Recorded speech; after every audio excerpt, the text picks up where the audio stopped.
I understand that what you are going through, your background, your experience, what you're looking for, everything is a little different. And that some things may work in certain industries and some things may not. Some things you may just feel comfortable with, and some things you just might feel, hey, that's a little out of character for me, or I don't really agree with that.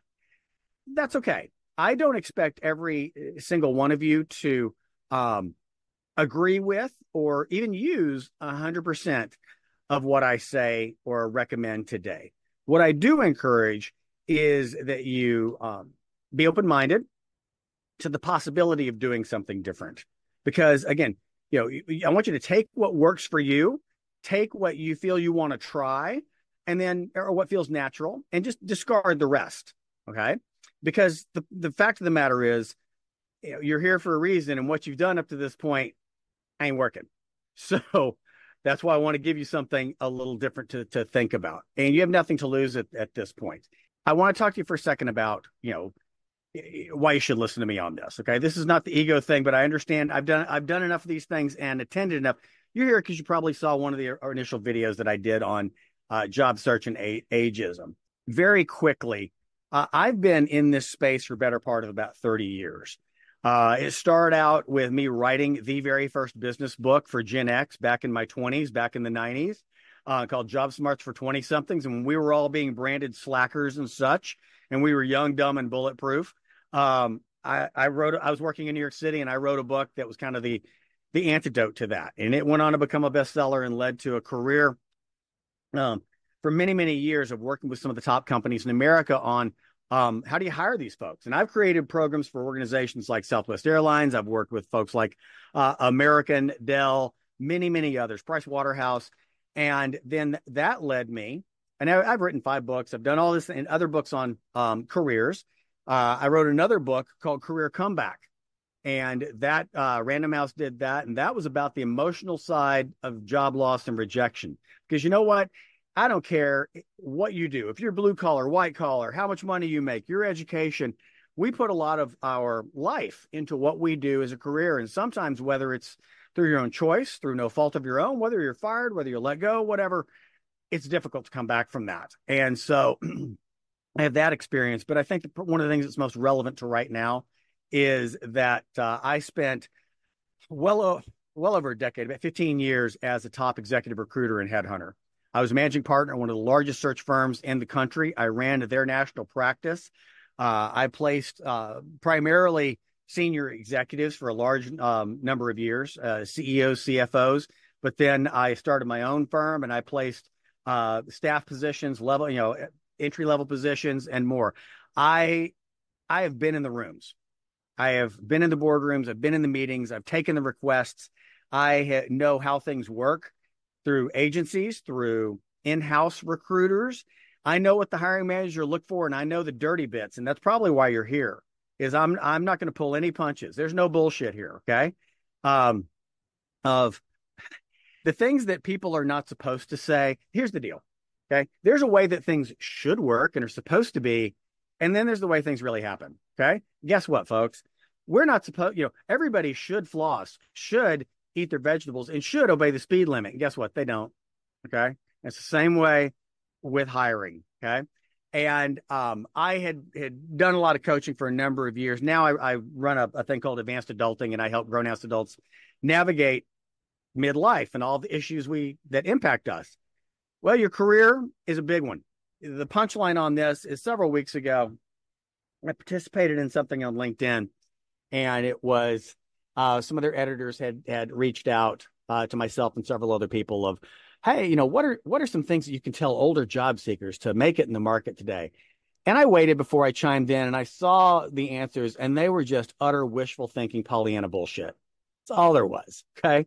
It was well, you should rewrite your resume and emphasize, or update your skills, or emphasize that you are good with working in teams and working with people. And I thought, that's a load of shit. And that sounds great. Okay. There's nothing wrong with that, right? You should update your skills. Okay. Working with other people is fantastic things, but there's wishful thinking, and there's how it really works. And that's what we're going to talk about today. Okay. I'm going to give you a kind of unadulterated view of ageism, job search, how things work, and give you some creative and pretty bold ways of things to do and to say to make your case as an older employee. Because you know what?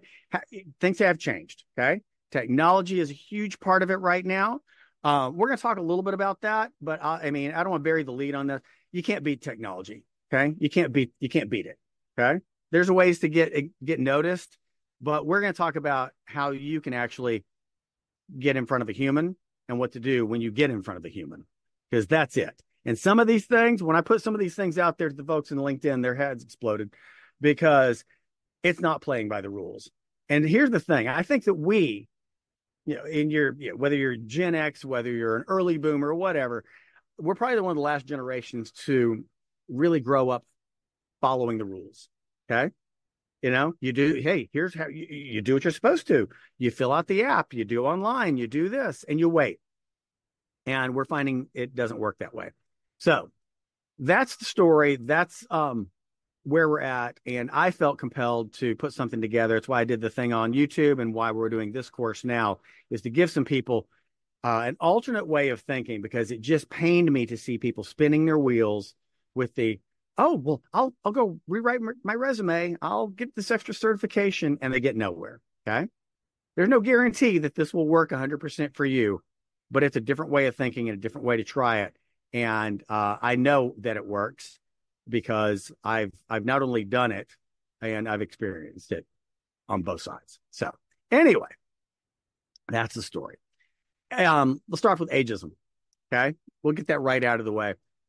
Does it exist? Yeah, 100%. 100%. Whether it is overt, whether it's hidden, whether it's subtle, whether it's discriminatory. Yep. Should it exist? No. Is it wrong? Absolutely. Is it ever going to change? No, it's not. Is there anything you can do about it? No, not a damn thing. Okay.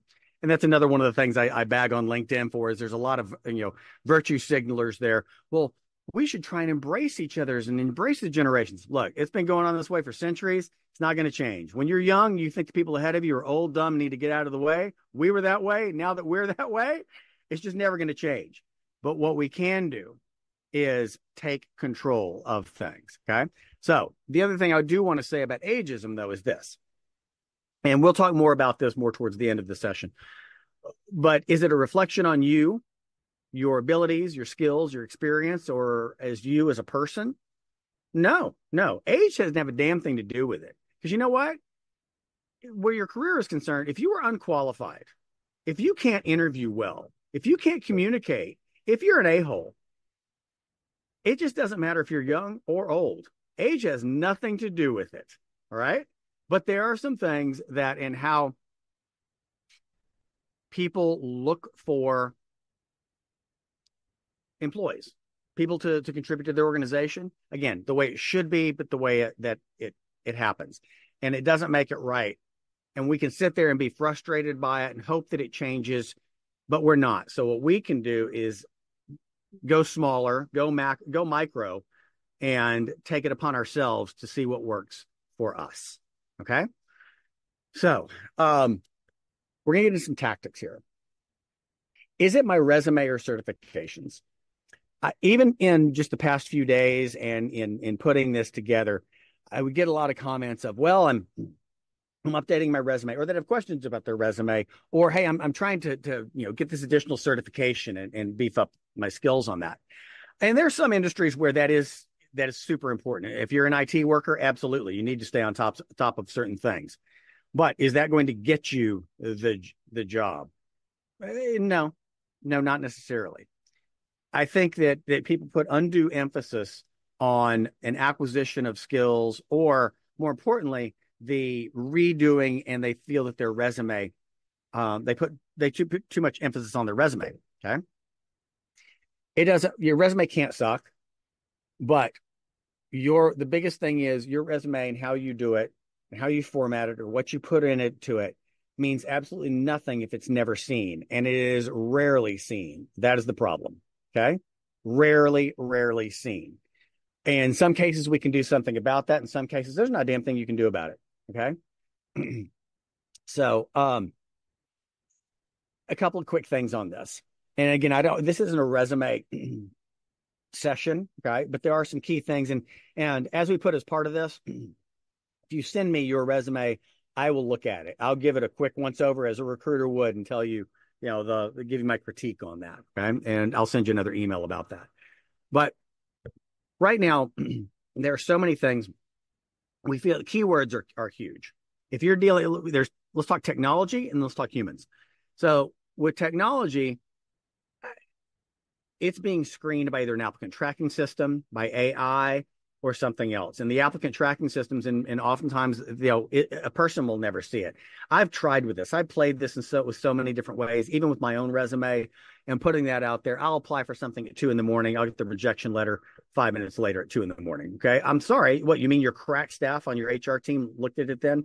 No, they didn't. It's because it didn't fit some sort of certain criteria. Can you stack it? Is it a hack to be able to put certain terms and phrases in there? Yeah, there is. But oftentimes there's not a way you're going to get around that. Okay. And sometimes it's done immediately where AI is just, or some sort of tracking system is just looking at it, screening it, and kicking it to the curb. Yeah. Other times it's an actual recruiter who they have their job rec and they know what they want. So they put in certain filters. And if it doesn't meet those filters, then it's automatically dismissed as well. Okay. That's it. The other thing with it is sometimes if you're looking at, they are bombarded. We're going to talk about this more in a second about how recruiters work. Okay. And I think understanding this is important. Okay. How recruiters, in-house or agency, how they work. Sometimes they are getting so many resumes that when they find what they want, they're done. They just call it and don't even care. That's it. And now if I have 200 applicants, I'm not necessarily going through all 200 applicants. I'm just not. Okay. And you're not getting all of the attention. People think that people spend so much time focusing on, wordsmithing things and focusing on how something should look, the phrasing, what to include. And I think that's the problem is your resume is like a first date. Okay. You know what it is? It's like this. If any of you if you're in midlife and you've been on a dating app, okay, you're divorced, you've been on a dating app, it's like the adult version of the ball pit at Chuck E. Cheese. It's kind of gross, but kind of fun at sometimes too. But the problem is it's like a glorified hot or not. Okay. I want you to think about that. Your resume is not going to get you the job. All it is intended to get you to the next round, to get past the door, to get something to, that's it, to get to the next round and to be seen. All right. Nobody's reading about, the in-depth details on a dating app, and they're not reading in depth on anything on your resume right out of the gate, if a human is even seeing it. Okay. All they're doing is to look to eliminate it. All right. That's the biggest thing right there is they're not looking, hey, should I hire this person? They're looking, and I did this. I did this. I have so many resumes here. I'm not looking to see, I'm not looking at the fourth paragraph here or the second page. I'm looking initially, I'm giving it just a first pass to go, okay, who can I weed out? Who's an instant no-go on this thing? And there are certain things that I'm looking for to see if this person's a superstar or worth talking to again. That's it. So, a couple of things with this. I want you to think about front loading the value at of your resume at the top. Okay. That's really it. Front load at the very top in a summary. I don't like the word objective because here's the deal. I don't give a shit about your objective. No recruiter really gives a shit about your objective. Well, I'm seeking a position where I can, make a valuable contribution. I don't care. I'm not being an ass. I'm doing so directly so I can give you the overview of how most people are thinking about this. They don't care what you want out of this. They want to know very quickly, does this person fit?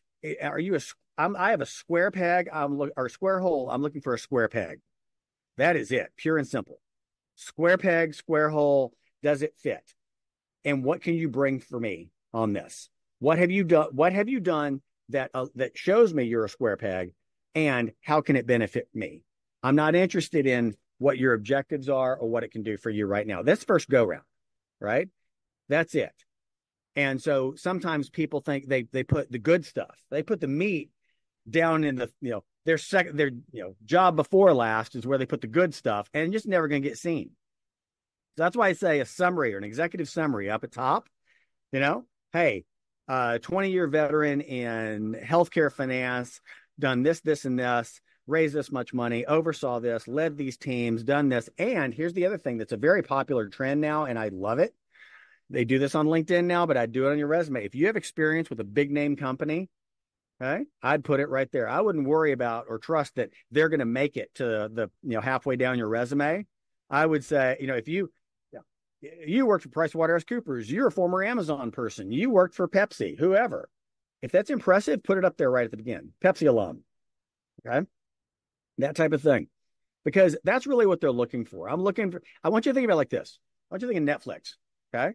When you're scrolling through Netflix, we go through this every night. We're looking through Netflix, and what do you want to watch? I look for a picture and a title that's interesting, all right? And then I'll scroll to maybe forget trailers for a second, but I'll look at the picture, and then I'll go to the description, and it's just a 2 or 3 sentence synopsis. Okay, I'll give it a shot. Yeah, what's the worst that we can do? We can turn it off. We can change the channel. That is your attitude with a resume. That's how people are looking at it. Okay? Simple as that. Okay? There's no magic formula. I'll say it again. There's no magic formula for getting past the AI, the applicant tracking systems, LinkedIn, any of that. Okay? And you can't account for a human that who really isn't the actual hiring manager. This is where we're going with this. Okay? Because most of the people who are looking at your resume, who are judging you, who are saying yes or no, they do not even have the power or the authority to say yes. They do have the power authority to say no. Okay? Really important there.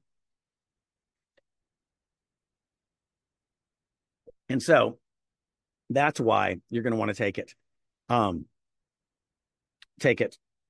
upon yourself to take control. Let me look at these comments for a second here. And yes, folks, I know I'm blowing through this. Yep, we're recording right now. So you'll get the recording later. Okay. So let's talk about, is a human ever going to see it? Yeah. If you make it past that first round, a human will see it. Okay. And in most cases, it's going to be a recruiting or HR person or someone who is assigned to get resumes or look for candidates. Okay. Not often. In some cases, it's the hiring manager, but not always. If it's a posting, pretty rare, unless it's a small company. Okay. Pretty rare that a hiring manager directly will be putting the posting up there and they'll see it immediately. In most cases, it's going to go through a recruiter or someone, a secondary screen, okay, initially. And I want to talk for a second about in-house versus agency, and then hiring managers. Okay. As I said, recruiters, either way, they don't have the power to hire you, but they do have the power to eliminate you very quickly. And that's important to remember for the simple reason that for a lot of us who are older, we have experience that, we talked about that recruiters are looking for a square hole and a square peg. Well, we might be a totally different shape. We could fit, but we may not be that. Our edges may be rounded off a little bit. And so the problem is a lot of times these recruiters, either by virtue of their job, which we'll talk about in a second, or their age or experience or ability or inability, they're not taught to think critically. They don't have the ability, or they're also not incented to think critically or go to bat for you. Okay. Oh, well, you can make your case all you want to Brittany, the 24-year-old recruiter there, who just all she was tasked with was, hey, I've got all these recs here and I need to find these. So I'll put this job up on LinkedIn or Indeed or whatever now to go through these resumes. You can sit there and make your case to her, and it's not going to do a damn bit of good, because she could acknowledge it if she understands it, or he understands it, either way. And they don't have the ability or power to be able to go up against that senior VP or EVP or director, whomever, to say, hey, you really need to take a look at John over here. You really do. I think you're missing the boat. I know he didn't quite fit everything, but he's got all this experience. They're not going to do that. They're just not. Okay. What they are going to do is they're looking to call people out, pick 5 or so people, maybe 10, who meet the criteria. They'll call it from there, and then they'll present that to the hiring manager. That's it. And if the hiring manager, this is another thing, hiring managers oftentimes don't know what they want. It's kind of like this. Everybody thinks they're a good athlete, can dance, and is funny, but they're not. Okay. And every hiring manager under the sun thinks well, I'm good with people. I know how to scout talent. I can find people. Horseshit. Okay. You think you do. But basically, I mean, I can't tell you how many executives I've talked to who I say, tell me exactly what you're looking for. Well, I don't know, but I'll know I want to see it. Oh, that's great. Super clairvoyant. Okay. They can't articulate what it is that they really want. And so what happens is a recruiter will put 5 people who kind of meet they check the boxes. Okay. And they put them in there. And let's say the executive who's hiring goes, yeah, I don't like this one. It may have been you. It may have been the person who actually has the most experience, is the most qualified, but there's something that just doesn't quite fit. Or maybe your experience was 2 or 3 jobs ago. And this person's thinking, well, they have it in their mind. Well, I'm not going to look at anybody unless it's just recent. Oh, well, that was too long ago. And so they say, no, that recruiter is not going to say, no, I really want you to tap the brakes on this. I really want you to do this. What they're going to do is, oh, it's like shopping. It's like going shopping at the store. Oh, you don't like blue? Well, I've got it in red. I've got it in white. I've got it in yellow. They're not going to make a case for you. Okay. They're not incented. They don't know how. They can't. And they're sure as hell not going to sit there and make that argument. A few will. So yes, this is a blanket indictment, but there are good ones out there. Okay. You have a better chance of an outside third-party agency recruiter making a case for you because why? They're truly incented. They get paid. That's what I did. Okay. And I don't have a horse in this race, and my next job or my future in that company or organization or promotion, it doesn't hinge on, whether or not I piss off the VP. So I can piss off the VP if I'm an outside recruiter, and I can say, no, you really want to talk to John. I'm telling you, you're missing something here. Okay. So your outside recruiters have a little more incentive to fight for you, but at the end of the day, they're not going to die on that hill either. Okay. Because if the hiring manager says, hey, I hear you, Bradley, but you know what? I just don't dig John. It's not what I want. I want something else. Okay, cool. I have 4 or 5 other people in my backup. Okay. You're not the only one. I know that there's no secret to anybody. If it is, it's just how the world works. Any recruiter, in-house or outside, their job is to fill the position, not to get you the job. Pure and simple. Everybody's motivation is and you don't like to hear that. They can be nice. They can be friendly. They can offer some sort of suggestion, but it is all time-based as well. And what I mean by that is I don't think people understand the sheer volume. Again, I'm bagging on recruiters, but as a former recruiter, but I'll tell you, here's where I'll take up for them. Both in-house and agency recruiters, the amount of workload they have almost prohibits them from doing anything in your favor. And what I mean by that is I know people who have worked for companies in-house, and they'll have anywhere from, having 15 recs at once is low.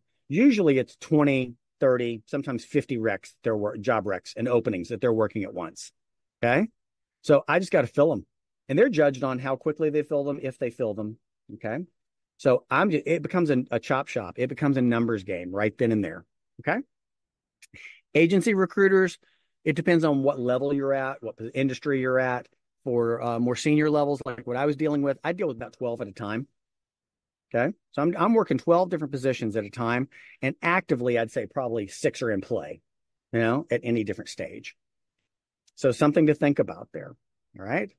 Hey, I hope you're enjoying this and getting something out of it. I'm Bradley Richardson. I'm the creator of Advanced Adulting, where I help grown-ass adults navigate issues around midlife, like job search, career change, and I'm also a 5-time best-selling author, and I've been a headhunter for over 15 years. So I'd like to help you put some of these things into practice. Too many times people go and watch the YouTube videos, or they read books, or they'll look at something on LinkedIn and think, oh, well, it's about redoing my resume. Oh, you don't even know what you don't know. It's so much deeper than that. I'd like to help guide you, be your advisor, and your mentor through this process. So there's information below, an opportunity to work with me for 90 days, putting together a real strategy, a campaign to get you in front of the right people. It involves some sessions with me one-on-one, open access to me for Q&A, and my toolkit that helps you not only research people, how do you find these people, and we're gonna make it tailored for you. It's inexpensive, it's 90 days, your whole life can change real soon. Check it out below. So the Cliff Notes version on this, they specialize too, one other thing, okay? It's kind of like, do you have a friend that's a doctor or lawyer? And someone walks up to them, hey, I know you're a lawyer. I got this business issue. You know, can you help me? Or what do you think about this? And they go, dude, I'm a tax attorney. Hey, I'm a divorce lawyer. I don't know. Or a doctor. Hey, what's this on my foot? Oh, well, I'm an OBG. I don't know. Every attorney specializes. Every recruiter specializes as well, be it industry, be it level of position. So find someone who works and focuses on what you do. Okay. That's it. But they're your advocate. The agency people are your advocate as long as you fit. In-house, they're never really your advocate. And that's why you need to be your biggest advocate. Okay? Your biggest advocate. All right? And that's where I want to talk about how you can break the rules. This is the part that is probably, it's so simple. It's going to sound so basic, but it's going to be and feel counterintuitive for a lot of people because we just weren't brought up this way. We've probably never done it in our 20 or 30 or 40 years of working. And you might just think, well, that's not how you play the rules. That's gonna work against me and get me and I won't get the job that way. Dude, you're not getting the job anyway.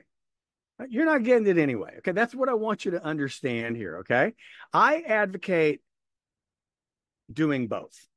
Okay. I advocate doing both. You apply online. You absolutely do. Definitely apply online. Go through the motions, play the game. Who knows? Broken clock is right twice a day. And if it works for you, awesome. I know plenty of people who found great jobs through the apps, and that's fantastic. And I've hired people through the apps. Excellent. Okay. But I care about you. We're here to talk about you and what you can do. Okay. And you can't have a lot of faith in waiting on it either, okay? One thing I didn't talk about, and I'll probably do a whole session or video on this at some point, is the idea of ghost hiring and pipeline building, okay? I get the question so much about, well, I applied online on LinkedIn, and I'm there, and the same job is there. They advertise the same job 6 weeks later, or they told me I'm not a fit, or they told me they found other people, and yet, there's the job is still there. Well, yep, it's pretty shitty, but people put up not fake jobs, but they're jobs that they don't exist yet, or there is not an opening because they're creating a pipeline because they know that, hey, we're going to be hiring somebody next quarter or we're about to get this project. And when we get the green light on that, we're going to need to hire quickly. And so I want to ramp up and have a pipeline of people and know who's in the market. And I can quickly convert that, but there's no job right now. Okay. Really important. It's shitty, but it's really important. Okay. So you can't sit there and think, well, I applied to this and, I'm waiting. You're going to break the rules. And you're going to, where we talked about the recruiters, the people who post, they have the power to say no, but not yet. Yes. You're not going to rely solely on them, but you're also not going to rely on tech. What we're going to do is we're going to work to find the person who can say yes. Okay. Not always easy, not always possible. We're going to take control of doing an end run. Okay. Again, go ahead and apply. Go ahead and do the posting. Do that. And then do this in tandem with it. All right. Let's talk about the easiest, lowest hanging fruit on this right now. Let's say that you see a posting, right, on one of the apps. Let's go with LinkedIn though, because and I understand that it may not apply to everybody, but oftentimes when you go on LinkedIn, you don't have to have premium or anything like that to do this. If you scroll to the bottom of it, they'll say, who's the poster? They'll say, they won't say hiring manager. Remember it, really important. They won't, not hiring manager. There's a huge difference between a person that posts a position and the hiring manager, right? The hiring manager is the one who, stakeholder, whatever euphemism you want, but that's the person who you're going to work for. That's the person who makes the decision. That's the person whose budget this comes out of. That's the person who can say yes. All right. Sometimes it's listed. You can usually tell based on whatever you're looking for, your own industry, because whether it's an executive or director, manager, VP, owner, or whatever. Sometimes it will be the poster, and it will say, "Hey, here's Susie Q. She's XYZ," and give the title. The first thing you're going to do is Susie Q may never have seen it. You may have applied online to Susie Q's posting, but Susie Q has 30 recs she's running simultaneously. She ran a filter and you got squeezed out. AI squeezed it out. Okay. She saw it and saw other people, because you see 100+ people have already applied. So she just never got to yours. All right. But what you're going to do is you are going to look up Susie Q on LinkedIn, and you're going to try and connect with her. And if you can't connect with her, you're going to try and find an email. And I'm about to tell you a secret here that recruiters use, a lot of people use, salespeople use. Okay. One, you may love it or hate it. But Google Chrome. Okay. Start looking at LinkedIn through Chrome. All right. And on Chrome, they have the different extensions that you can get, the add-on extensions. There are probably about 5 different things out there that are different apps and extensions that you can use that will basically cull, scrape, or look for an email address from certain people, sometimes a phone number. Okay. One of them is called Seek Out. All right. And just go down the rabbit hole. There's about 5 of them. Zoom Info, not Zoom like this, but Zoom Info is another one. You can upgrade and get a paid version for it, pretty inexpensively if you want to do them en masse, but usually they'll give you a few credits to do free ones. But do those, okay? And what happens is it'll take a look at someone's profile, and you put it in, you click, and it'll tell you, okay, here's her definite email, or here's a possible email, or here's the email of someone in that company, and then all you have to do is figure it out. So it's like, Bradley at Bradley Richardson, okay? Do that. And then reach them directly. Reach them directly. Okay. That's a big thing right there. That's how you're going to find out. Okay. And that's that's for seeing who is the poster, but also you're going to use that same method to reach out to hiring managers, the people who have the power, directly. Okay. And that's even the bigger use of it. All right. And again, we're playing by different rules here. Just because Susie Q, the junior recruiter, told me no, I don't care. Okay. I would always look at things like this. And again, if this may not fit your personality, I totally understand and respect that. But I tend to be, whether it's because I'm 5th generation Texan or whatever, I don't know. But I tend to be a little bold on stuff. So here's the deal. If one person at a low level told me no, I'm not taking no for an answer yet. Okay. I'm going to go above their head. Why? Because guess what? I've already been flushed down the toilet. Really? Think about that. You've already been rejected by them. Okay. I'm going to go to the person who actually has the power to say yes. Because what can they do? Oh, well, I can't get the job. I didn't get the job anyway. Right? I didn't get it anyway. And the person who actually has the power, who needs me, who needs what I have to offer, who can understand the value I bring, who can value my skills and experience and contribution I can make, they never even knew my name, saw my info. So screw this other person over here. I'm taking things in my own hands, and I'm going to reach out to them directly. That baffles a lot of people. Well, they told me no, I guess. And then what happens is we internalize it. Well, this sucks. They suck. I suck. Oh, dude, you were never even in the game. You were never even in the game. And so we're going to show, by being able to reach out to people directly. Okay. And it could be something as finding out, and your industry. Okay. So every industry is different. What you do, and you know that. I don't. Your world, so to speak.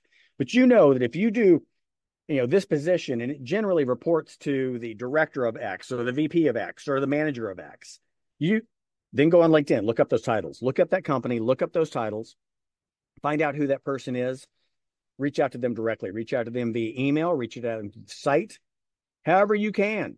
Okay. And it could be a number of ways. That's a whole different video. A whole different course and video is on what your messaging is. But it could be, it's very quick. Okay. It is here's who I am. Here's what have done. I've done for other organizations. I'd like to have a conversation with you. Or, okay. Or it could be, hey, I understand that you all are looking for blah, blah, blah, or you might be in the market for a such and such. Okay. The risk with that, it works, but the risk with that is if someone's just kind of going to blow you up. Yeah. Talk, apply online. Here's the link. Okay. You need to make a compelling case. Okay. And not fluff, not, nothing fluffy. You need to go for the jugular of, hey, I'm a badass. I've been doing this for a long time. Here's what I've got, and I want to do it for you. And here's how I can help you. Okay. You're not looking for a favor. You're like, hey, you're a football team going to the playoffs, and I'm the stud quarterback. Okay. You want to take a look at this free agent here because yours went down. I'm going to take you there. That's the approach. That gets it may. And here's the thing: realistic expectations here, folks. Not everybody's going to respond. Not everybody's going to acknowledge it. Not everybody's going to see it. Some people are going to blow it off. I would expect about a 30 to 40% response or success rate with that. Okay. That's it. So it becomes a numbers play. All right. And it is not a one and done. I think 3 is the magic number. Okay. You don't know if they were in meetings, on vacation, it went to spam, something else happened. Okay. So 3 attempts. Beyond that, it becomes a little stalkerish and spammy. And then I'd back off, wait a while, and approach again. Okay. So yeah, you got to go to that hiring manager directly. Okay. And you're not looking for the job. You're looking to have a conversation to see how you can do something for them. Okay.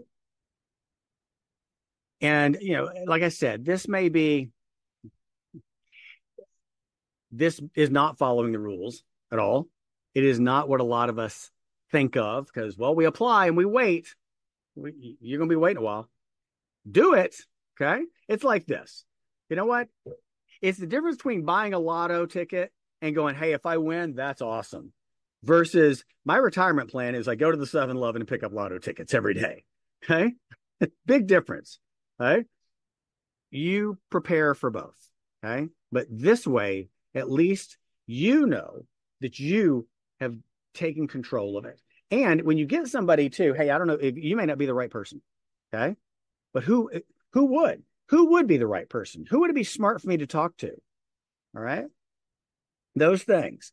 If something's going down in flames, it's only a big loss if you don't learn something from it or don't gain an additional name. Okay.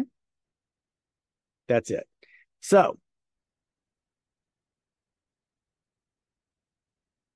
what I want to talk about next is let's get in the door. Okay. We're in the door. We got that first phone call. We got an interview. We got a Zoom call. Awesome. A+. Some of you all here on this call, I saw some of your comments to me, and I've seen it, every day on social media, and people reach out. Well, I got the interview. I had a conversation with them, talked to the recruiter. It went really well. They said I'm the best candidate. It went fantastically. And then nothing. Or it was, they got back with me and said that, they went a different direction, or, I was a little overqualified, or it wasn't a good fit. Okay. Look, it's the ultimate breakup. I get it. Okay. It's not you. It's me. I mean, it's hard. It is hard to tell someone, and I've done this thousands of times. It is hard to tell someone thanks, but no thanks. No. Okay. Some people,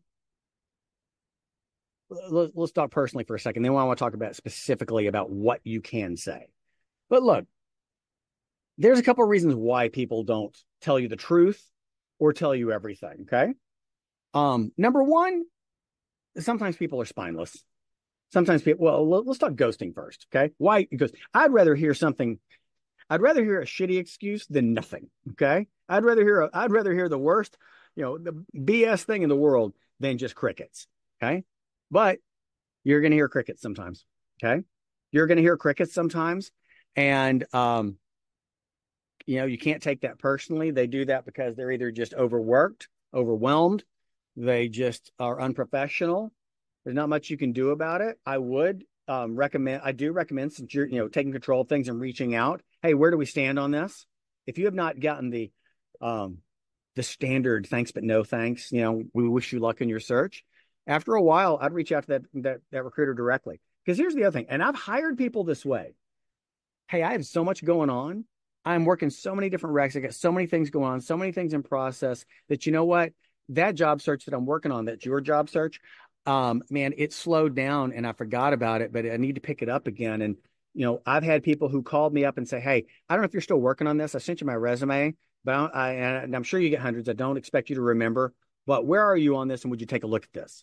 Hey, you know what? Because top of mind awareness, TOMA, that's it. Top of mind awareness is what you want, what you're looking for. Okay. So if then I go to my pile and I pull out Lisa's resume. Shit, Lisa, you know what? You're right. I'm sorry. I hadn't had a chance to look at that, or I'd overlooked that. You make a great case. Okay. That's taking control of it. That's taking control of it right there. It's never a no until it's a big no. If it's never even seen, it's not a no. Okay. So, make your case. Now, we talk about getting the interview we're talking about, basically the polite kiss off. All right. Sometimes they do it because they're overwhelmed and they don't see it and they don't know. Sometimes they are just spineless. Okay. Because, well, I don't want to hurt their feelings. I can't really tell them. Okay. I can't really tell them, you know what? You bombed the interview. I'm sorry. You just interviewed horribly. Or you know what? The experience is just wrong. Okay. It's just wrong. Okay. He's really looking for, I would always try and be very honest and upfront with people, even if it was painful. Okay. Now, sometimes it was something that's really bad, or if my hiring manager, I had sat in the rooms. I had people say, I don't want anybody over 35. Okay. I don't want a woman. Literally, I've heard that tons of times. Okay. I mean, shitty stuff. But, you can't sit there and tell a candidate that. You just can't. Okay. But if it's something that they could improve upon or something that they had no control over, really, of course I'm going to try and tell them that. All right. But not everybody does, because I don't want to hurt their feelings. Okay. Weak. And part of it is some people are so scared. We're in such a litigious environment now. Some people are scared that, they are on lockdown and they're going to keep it as generic as possible for fear that someone is going to get their nose bent out of shape and lawyer up. It's just it right there. That's why you don't get direct and honest feedback. More of that from a company than a third-party recruiter. Okay. That's it. So, but in your case, I'm a big fan. If you know that if you get the rejection, we're going to talk about what to do in the interview in a second. Don't worry. But if you get the rejection, I always ask for the feedback. Well, tell me what it was. Well, they were looking for someone with different, what type of experience? See, you don't just accept it on face value. You ask the follow-up. What type of experience that, was I lacking? Okay. You want some sort of concrete thing. You may, again, expect that you might get it 30% of the time, but it's valuable. Someone who is professional enough and can own up and give you constructive feedback, that's a good thing. Okay. That's not hurtful. That's good. Okay. But otherwise, if you just accept it, you learn nothing. Okay. You learn nothing from it. So here's the deal. And again, playing by different rules. We are taught. I'll tell you one thing I was excellent at, am excellent at with as a recruiter. I can prepare someone for an interview. We call it interview prep better than damn near anybody in the business. Okay. Because it is a conversation. You are checking them out as much as they are checking you out. Okay. And too many times, I don't give a damn of what the experience level, age, industry, whatever. Too many times people, oh, well, they're going to ask me the questions, I'll be sure. And here's the deal.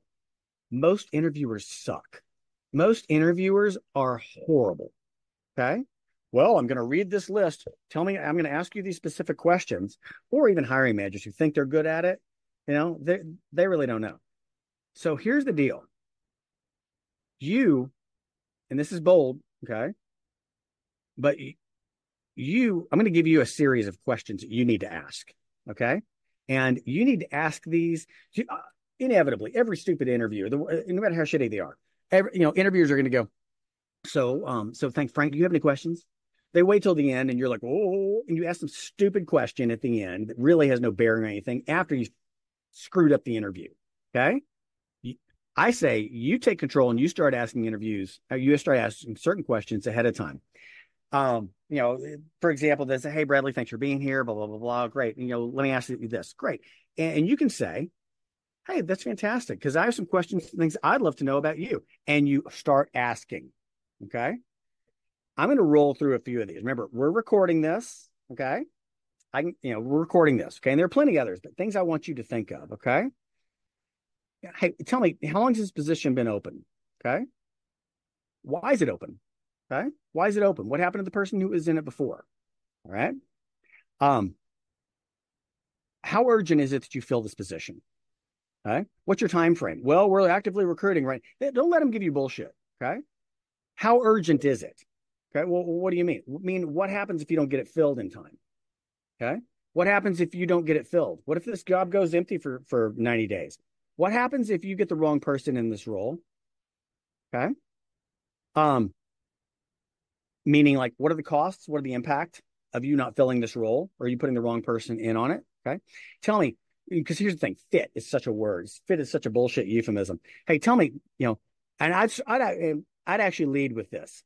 Hey, you told me about the position. I saw the rec, the specs on it. Tell me, Joe Bob, what do you think makes a good fit? What's a good fit? I would ask that, the first 5 minutes.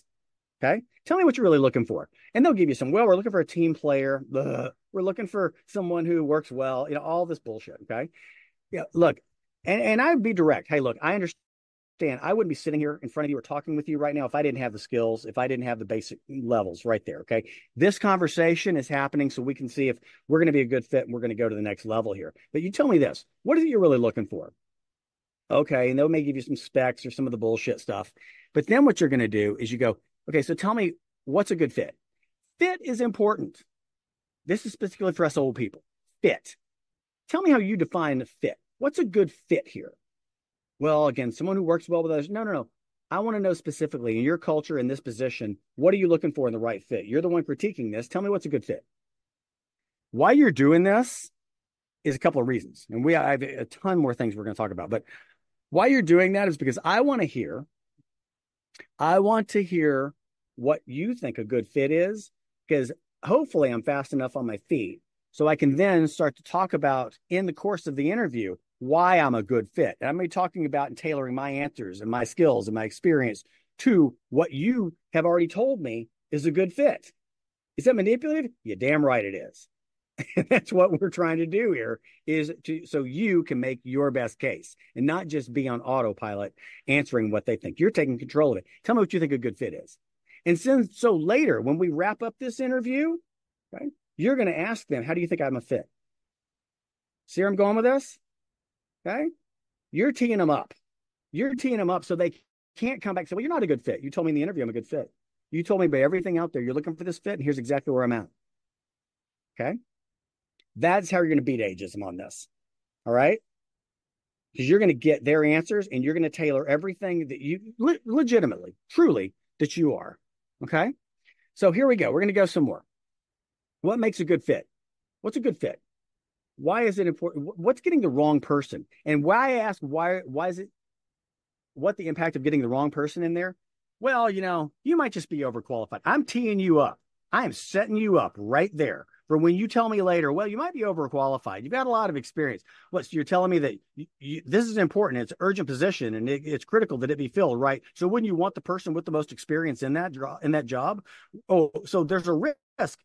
There's a risk of it not being filled, of something very, very impactful happening, right? So what if you put a junior person that you need to train and you train them improperly, or they just don't have the skills? You see where I'm going with this? You're front loading everything by finding out exactly what it is so they can't come back later and give you the bullshit. Well, you're a little overqualified. Don't you want the best person? Oh, well, you're not a good fit. You told me I'm a good fit. Okay. So I'm going to roll down a bunch of these questions. Okay. And again, I'm going to be on replay here, but see what fits right for you. But those that I just mentioned are huge that you want to know. Okay.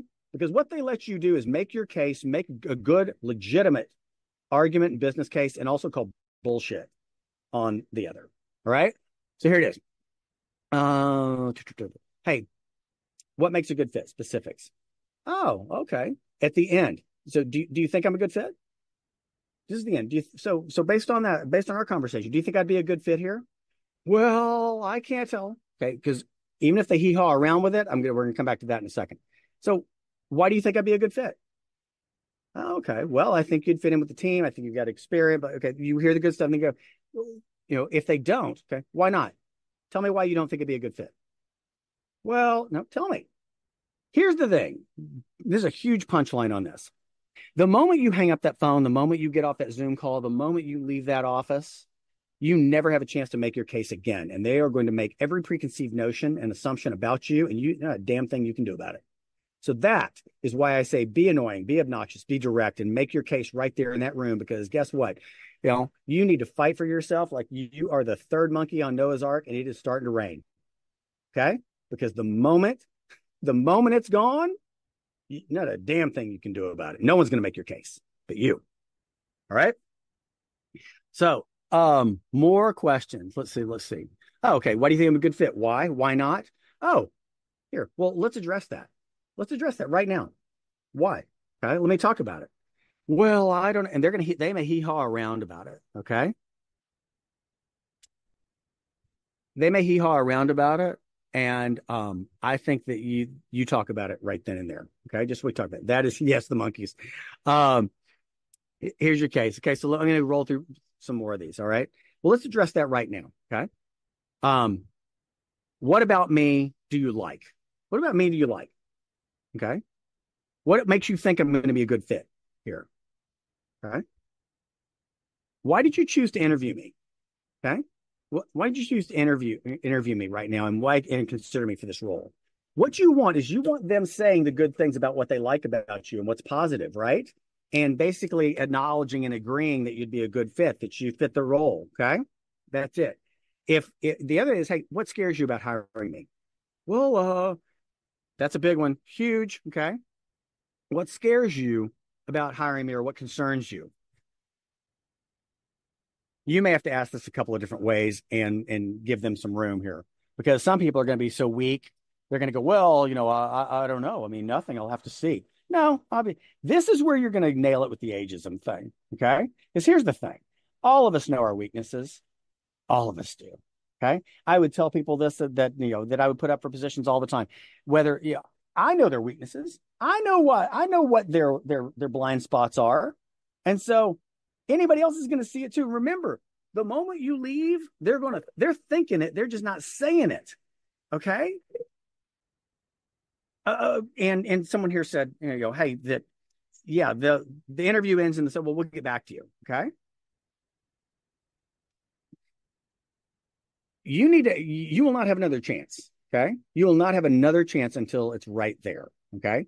So, hey, so if it's starting to wind down, so before we go, let me ask you. So what are your concerns about hiring me? Well, I don't know. We're looking at a lot of candidates. I understand that. But now if they say something, well, it looks like you've had a lot of experience. I don't know if it's going to be a great fit. I don't, you may be overqualified for it. Okay. This is the part that may, freak some of you out, but I'm a giant advocate of it. Okay. Because here's the deal. If you're going to go down because they think you're going to be too much money, too old, too much experience, not fit, you're going to go down anyway. So make your case. All right. So what I would say then is, okay, what scares you or concerns you? If they tell you, fantastic, address it. If they don't, say, well, come on, I'm sure there's something. I'm sure there's something, because otherwise you'd hire me on the spot, wouldn't you? You said I'm a fit. You like what I've got. You got to be making me an offer right now. But if there's something else, let me tell you, I understand that I'm probably older than a lot of the people that you're interviewing right now. Okay. I mean, call it right out there. Okay. I understand that. Um, and they may have brought some of these things up. Oh, what are you looking to make? Okay. Anything. Hey, I understand that what I've made in the past may scare some people. Okay. I understand that people might not think that's a good culture fit, or people think I might leave. I understand that. See, what you're doing is you're drawing attention to the thing that could knock you out because guess what? They see it already. Okay. They see it already. And what they're going to do is form their own conclusion. Oh, you know what? God, Lisa was making a shit ton of money before. And I don't, why would she want to step back and take this? Why would she want to take a position that's, she used to be a director and now she's going to be a manager. Why would she want to do that? She's not going to be happy here. She's going to leave. See, they know it. You know it. But then you don't say anything and you get the, hey, thanks, but no thanks. And you're pissed off and knowing, well, they didn't hire me because of this. You're damn right it was. And you could have maybe turned them around, but you didn't take the chance. Okay. So, and they may not tell you, and you may end up walking out with nothing, right? Okay. Like I said, this is not 100% success rate, but you're at least taking control. And so, you ask, because, what scares you? What concerns you? Well, nothing. Oh, well, that's great. Then where's my offer letter? Man, that's my personality. It's like, hey, well, then you should hire me, right? Because it sounds like this is a fit and everything works. Okay. But if there's something you're not telling me, it might be this. Okay. Or if they say one of these things. Hey, when you hear, well, I don't know if it'd be a great fit, or you might not be happy here. Well, we just talked about this a moment ago about what you're looking for a fit, and I said X, Y, and Z. Okay. Oh, well, it might be a step back for you in position. I knew that coming in, I wouldn't be here. Okay. Oh, well, we're looking for someone who to really make a career and might stay somewhere. This is a big one. I would look at them straight in the face and go, depending on your level of snarkiness, go, are you kidding? Nobody stays. Really. You're going to hire someone far junior to me and they're going to leave. They're going to leave because at some point they're not moving fast enough. You're not paying them enough, or they want to go sell tacos on, the beach. Everybody leaves. So why are you concerned about if I am not going to make a career here when you know what? You can get the best person for the best job, go faster, further, and better for a period of time. Right? Because well, everybody's under this illusion now of, oh, well, we want someone who's going to stick. No one's going to stick. That millennial, they're packing ass the moment you look at them wrong. Okay? That's it. Okay?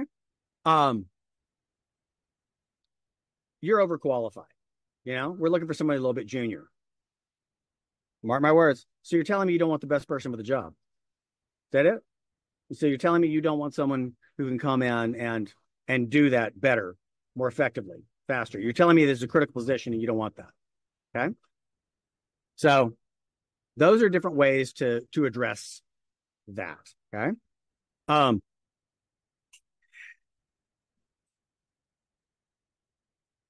Other things, why are you looking? Okay. Why are you interested in this position? I'm going to tell you two things not to say. There's no dancing around. I just want to be valuable. I just want to make a contribution. People roll their eyes. It's the biggest load of shit. Whether it's true or not, it may be. I'm not judging you on that. But what recruiters do, they go, "Oh my God, okay. Hey, look, you know what? I was riffed. My company, my downsized, laid off. My company was purchased. And you know what? Yeah, it's for the money. I want to work. I need to work. Okay, that's it. I'm not ready to retire. That's it. I mean, there's no being honest and direct. Okay, is the absolute best way to handle that because they're thinking, no one's. It's kind of like LeBron. I'm taking my talents to Miami, dude. You went for the money. Just say it. Okay, it's all right. I mean, it's okay. People will respect the honesty. Okay, more than some bullshit euphemism because everybody sees through it. Okay. Um, let's see. So the other thing never to ever, ever say, and the reason is you just come off as old. Okay. I've heard it so many times. When there's not a fit or a stretch, or it's a stretch, well, I'm a really quick learner. I pick up things really fast. Okay. I mean, that just don't. Okay. You might. It's true. It may be very accurate. Okay. But that carries no weight. Okay. It really doesn't. Remember who you're talking to, and are you talking to someone who actually has the power and authority and control to hire you and say yes? Okay. Recognize that. Saying that to a recruiter means nothing. Okay. It's empty. Saying that to, you know, another person. The other thing, I had not put this in my notes, but it's important, is there's an intimidation factor. Okay. Of for of us. Okay. Well, we want someone who's a blank slate, who we can teach and train our own way. So they fear that someone who has experience, oh, they're going to come in here knowing it all, doing it a certain way, and they're going to be a pain in the ass. Okay. That's when you can say, look, I understand I have a lot of experience with this, but you know what? I'm not looking for your job. I'm not looking to climb a ladder. I'm not looking for this. Well, it's okay to say that. It is totally okay to say that, because some junior recruiter, even a junior manager, they might be intimidated. They might think, oh, God, they know tons more than me. I don't know how I can manage this person. So, look, I'm here to make you look good. I'm here to make you look good. That's what I want to do. Okay. If you can make them rest easier, it may not work, but if you can make them rest easier on that's a good thing. Okay. All right. So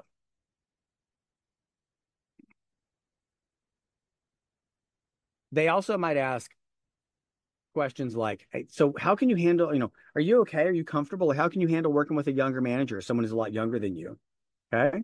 People go, well, I can work with all generations. Okay. Just another bullshit answer. You're just saying a rote answer.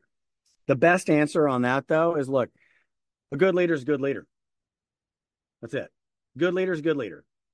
Good coworkers, good teammates are good teammates. I don't care how old they are. Boom. Shut up. Hard stop. Period. Done. Okay. People talk themselves into a hole. Well, I work with everybody.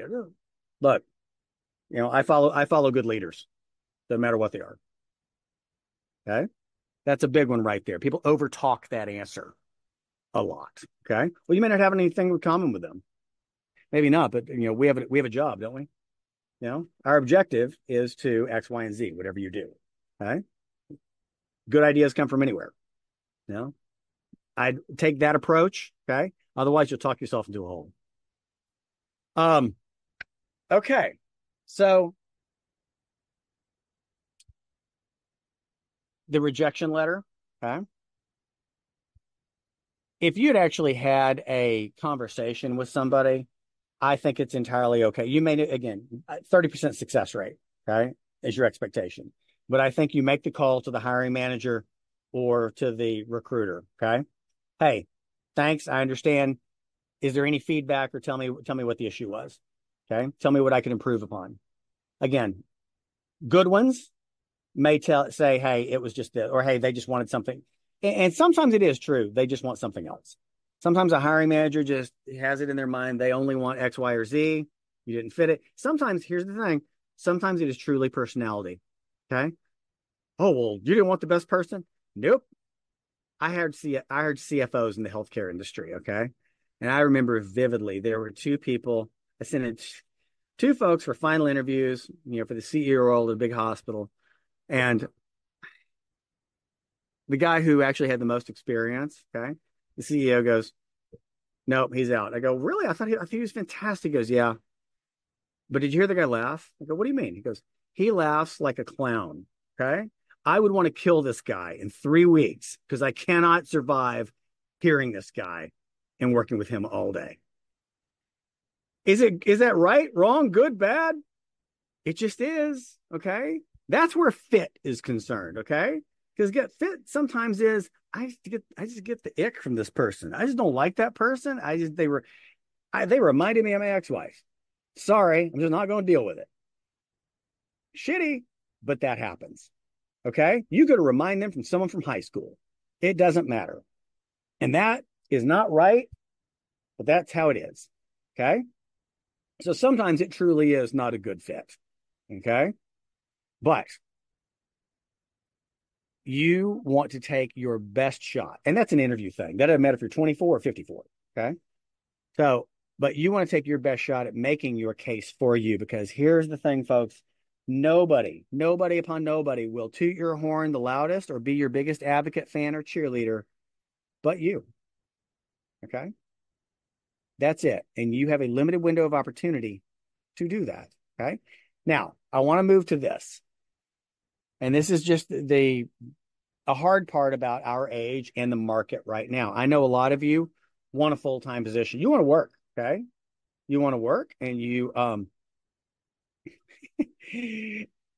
to work, you want, financial, you want, all the benefits and beautiful things that come with that. Unfortunately, we're in a weird spot and the economy's in a weird spot, and the workplace in general is changing dramatically, with some jobs being changed and transformed forever because of AI, because of outsourcing, because of everything.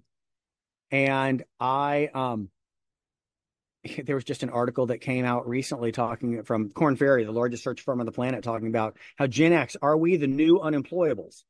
How we are kind of sandwiched in this really weird spot now, and how many of us may never, we may have peaked on an income level. We may have peaked on a permanent, employment level. We may never get a full-time job again, or a full-time corporate job, or it may be, look very differently, maybe with a startup or an entrepreneurial endeavor or something like that. Okay. So what I'm saying is, if you're in an interview situation, okay, you can get creative. You may get creative. I'm going to talk about it, drop a few things of being creative with a potential employer, but also being creative for yourselves as well. Okay.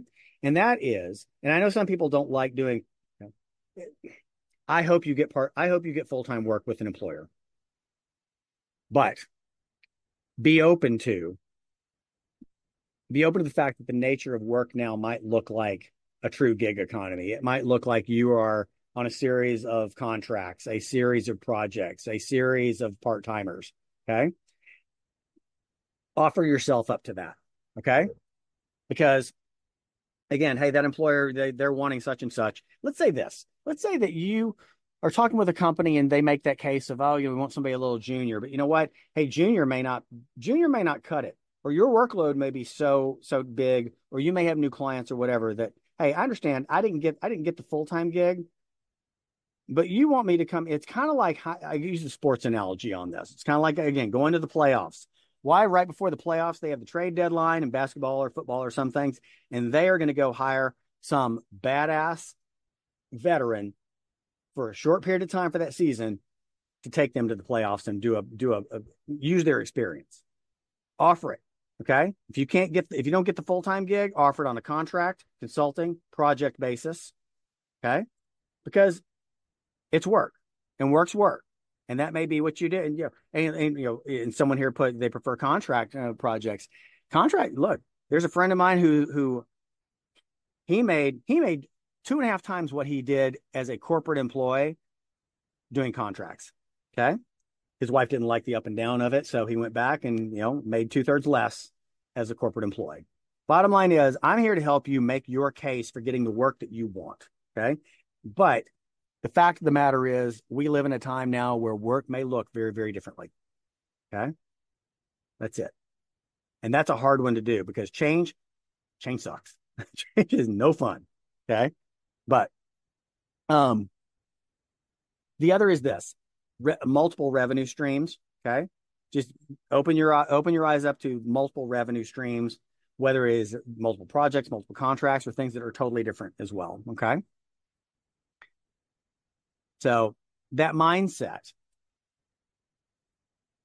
will help you a lot, of understanding that, hey, hopefully it will happen. I'm working and endeavoring for it to happen, but it may not happen. It's unlikely to happen the way that I like or want. If it does, great. But it may not happen how I want. So I'm going to take control. And if you get comfortable with that mindset, then you're going to handle it much better, which comes up to one of the last pieces I want to talk about today, is the mental toll, the rejection piece. Okay. Look, yeah, I told you at the start, I wrote a book called Career Comeback, which talks a lot about the emotional side of it. And I wrote that book largely because I had for a number of years had done things, and I've been an employee. I'd written the books. I'd worked with a number of organizations. I started a business, and that didn't work out. And I found myself in a situation where I had to go get a job. I ended up with the Wall Street Journal. I know You think horrible way to go. It was the worst job I ever had in my life. Hated every single minute of it. Okay. Awful.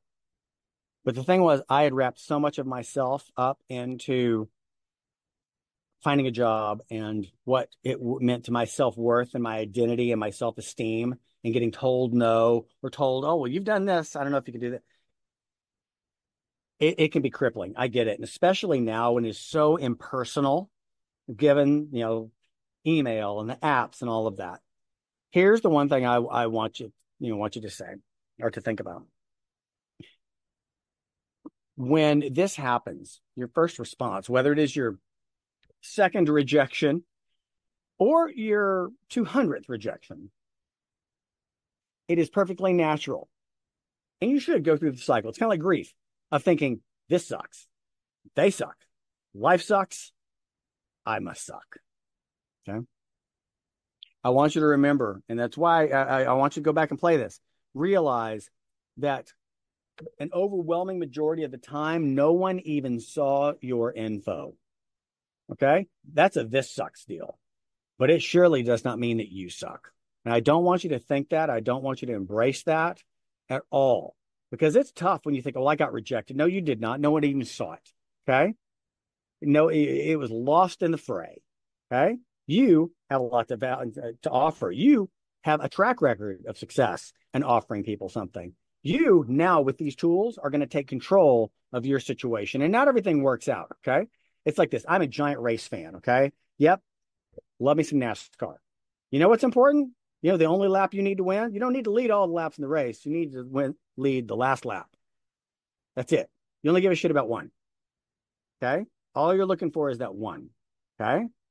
So that's something important. So while that is going on, I want you to do other things in your life that bring you value, that you value, that allows you to find value in other things. And I'm not saying, well, you should go volunteer to soup kitchen. If that's your bag, go for it, baby. But I mean, otherwise, find things you're good at that you can actually take a step back from. Because the other big problem that people have in a situation like this, and I've been there, is you start to discount yourself and you start to lean in harder. Oh man, I got to dig in. I got to go. You either get depressed and eat Cheetos on the couch, or you just start, I got to do more of it. I got to do more of it. Nope. It's a numbers game, but it's not an all at once game. Okay. Keep yourself mentally healthy and start to do things that you value and that your family values, that other people value. Okay. And see your worth. I don't give a shit if it's painting, playing pickleball, you know, starting an Etsy shop. I don't give a shit, but something, okay, that keeps your enthusiasm up. All right. Thank you. Okay. So I'm going to wrap up here. A couple of things. And again, I've recorded all this. You'll get this here within 24 hours, probably by tomorrow morning. You'll get the recording of this. So check your email, check your junk folder. Okay. If you don't get it. And then we're going to do the follow-up session next week, where it is Q&A. And I have some of the questions you have here. I encourage you to write me questions, okay, ahead of time, and we'll be able to come on like this, and I'll bring you on, and you can ask questions live as well and ask me anything. Okay, so there's that. In the meantime, though, real quick, and put it in the chat here. For the just few last remaining moments we have, what do you think? What do you think about any of this that I've said? Random, just go, and what are your basic thoughts? What was the biggest eye opener for you of all of this?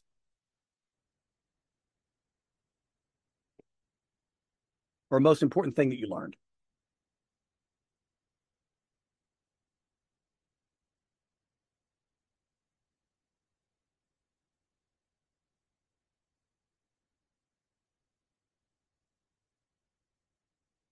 Yep. It reinforced what you're thinking about doing contract work. Yep. Or to be honest. Yeah. I'm telling you that being direct, man, the only thing worse, more uncomfortable and slimier than finding a job and doing the interviews is dating. It really is, because everybody's faking it. I'm telling you, just cut the shit and get real. Okay. That's it. You know, and again, and I go back to that. If you missed that, I mean, the thing I said, hey, if it's going down in flames, hey, at least learn something. At least learn something to get some value out of this, and at least know that you shot your shot. Okay, that's it. Okay. Yeah, the questions you should ask during the interview and how to respond to some of those questions. That's a big one. Okay, don't you take some control. You don't let it just be them asking you. Okay, and again, the importance. I want to stress this so much of the importance of asking what they're looking for fit, for the urgency, all of those things at the front, on the front end, so you can direct your answers and then you can hammer it home. Okay, that's it. That's it. And not, hey, look, not all of them are 10s. You know, nobody bats 1,000 on this. Some of them just not going to work. It's okay. Okay, but again, this whole purpose here, could this apply to anybody? Yeah, sure. But boy, these things of really going outside the lines are critical for people our age. Your 40s. Yeah, 40s. You're old now. Sorry. Your 40s, 50s, and beyond on finding employment. It's critical. Okay. You like how you gave us the wherewithal to be direct in your own questions to the employer. Engagement. Absolutely. That's good. Awesome. Hey, that's it for now. Thank you. I know I'm all talked out, but thank you so much for being here, for your time, for your questions. And again, we're going to come back and I want you to sink in. Thanks a lot, y'all. See ya. Hey, I hope you're enjoying this and getting something out of it. I'm Bradley Richardson. I'm the creator of Advanced Adulting, where I help grown-ass adults navigate issues around midlife, like job search, career change, and I'm also a 5-time best-selling author, and I've been a headhunter for over 15 years. So I'd like to help you put some of these things into practice. Too many times people go and watch the YouTube videos, or they read books, or they'll look at something on LinkedIn and think, oh, it's about redoing my resume. Oh, you don't even know what you don't know. It's so much deeper than that. I'd like to help guide you, be your advisor, and your mentor through this process. So there's information below, an opportunity to work with me for 90 days, putting together a real strategy, a campaign to get you in front of the right people. It involves some sessions with me one-on-one, open access to me for Q&A, and my toolkit that helps you not only research people, how do you find these people, and we're going to make it tailored for you. It's inexpensive. It's 90 days. Your whole life can change real soon. Check it out below.